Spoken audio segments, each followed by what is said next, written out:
काकू, तू बघितलंस का आज काय झालंय? जी गोष्ट कधीच शक्य होऊ शकणार नाही असं मला वाटलं होतं, ती गोष्ट शुभूने करून दाखवली. आणि ती सुद्धा किती सहज. मी खरंच सांगते, शुभू म्हणजे ना, शुभू खूप ग्रेट आहे, खूप खूप ग्रेट.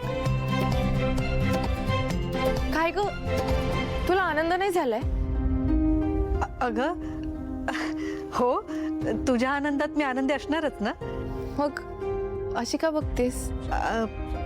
श्रावणी, शुभू आणि तू आता खूप जवळ आला होता. ते काय होतं?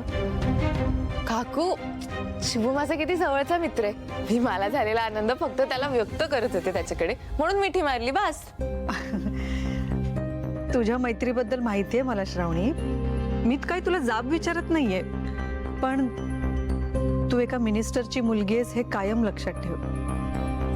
तू जे करशील ते सांभाळून कर. म्हणजे मी काही चुकीचं वागले का?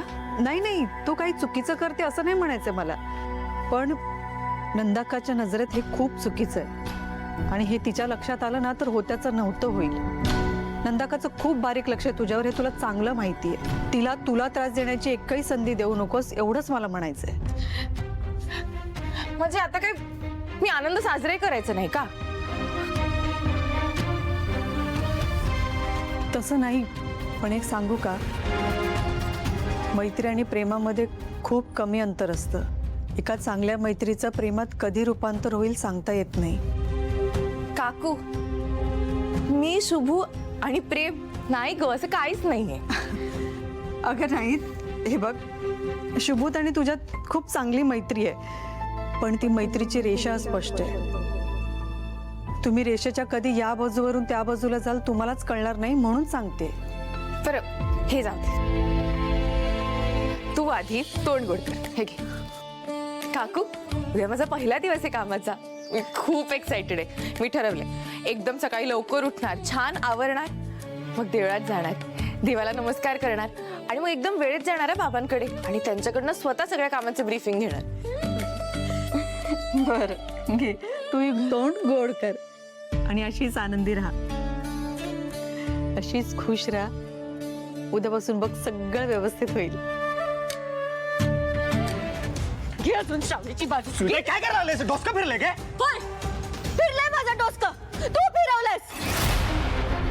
तुझ्या आवडणाऱ्या प्रत्येक गोष्टीची मी हीच अवस्था करणार, कळलं? सुटे सुटे, हे काय आहे? लिपस्टिकचा डाग कोणाचा आहे? श्रावणीचा आहे ना? हा, श्रावणीचा लिपस्टिकचा डाग आहे ना? का जवळ गेलास तिच्या? एवढं जवळ आलात तुम्ही? त्याच्या शर्टावर फक्त माझ्या लिपस्टिकचा डाग राहील, तुझा नाही. तुला सोडतच नाही. सुटे, काय करायला लागलीस? वेडी झालीस काय? होय, वेळ लागलाय मला. बघ बघ, वेळ लागलाय मला. तुझा वेळ लागलाय.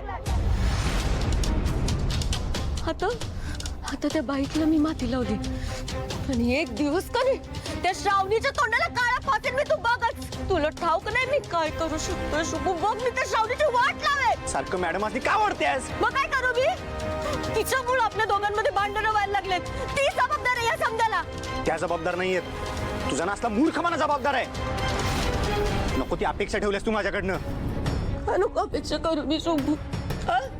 शुभू, माझं तुझ्यावर खूप प्रेम आहे रे, खूप प्रेम आहे. तू फक्त माझा शुभू, तू फक्त माझा. सुटे, मी तुझा नाहीये.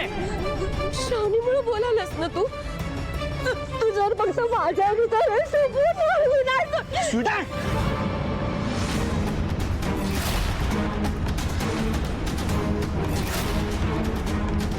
परत माझ्यावर हात उगारलास? फक्त उगारलाय, मारलेला नाहीये. सर तू तुझी मर्यादा ओलांडलीस ना तर मारला मी मागं पुढे बघणार नाही. माझी बाईक पुसून दे. नाही पुसणार मी. हे बघ सुटे, तू काय बी येडापणा कर, पण माझ्या बाईकला काय करायचं नाही. माझी बाईक पुसून दे आत्ताच्या आत्ता, नाहीतर माझ्याशिवाय वाईट कोण नसल. धमकवायलास मला?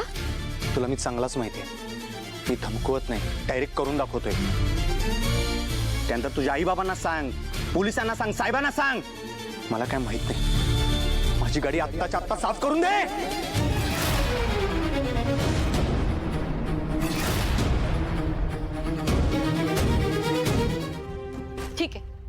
नाही येत मी.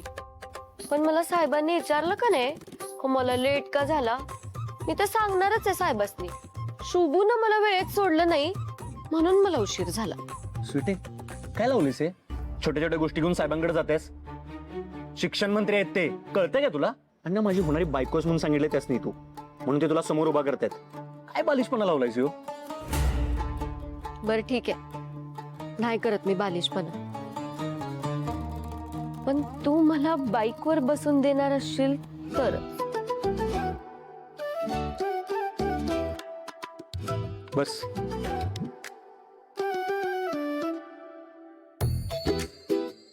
श्रावणे, शुभूच्या गाडीवर बसायचा हक्क तर मी मिळवला आणि आता माझ्या हक्काचं लकी लोणचं पण मी मिळवूनच राहणार.